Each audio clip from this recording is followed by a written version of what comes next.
Aujourd'hui, dans cette chronique, je vais vous parler de l'importance d'une bonne densité de semis lors de l'implantation de l'Asclépiade de Syrie. Pourquoi est-ce que je veux m'entretenir de la densité de semis? C'est parce que la littérature qu'on avait au départ, depuis 2013, 2014, 2015, sur l'Asclépiade de Syrie faisait référence comme quoi il fallait viser une densité de peuplement de 3 kg à l'hectare. En fait, qui était la dose de semis à utiliser de 3 kg à l'hectare. On s'est rendu compte au fil des années, des tests, des essais qui ont été effectués par la plupart des cultivateurs, des producteurs d'Asclépiade de Syrie. La tendance veut que cette densité, ce peuplement n'est tout simplement pas adéquat pour une culture qui est peu compétitive comme l'Asclépiade de Syrie.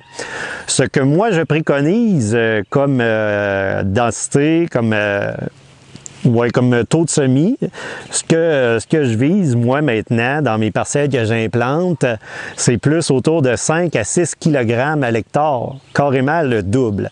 Pourquoi est-ce que je fais ça? Vous allez me dire, ça va coûter bien trop cher de semences. Peut-être, mais l'important, comme j'aime bien souvent le dire, c'est pas ce que ça coûte, c'est ce que ça rapporte. Donc, 6 kg à l'hectare, comme taux de semis recommandé. Pourquoi faire ça? C'est parce que on va venir doubler carrément le nombre de plants qui est capable de s'établir à l'hectare. Vous voyez ici, c'est un peu plus faible.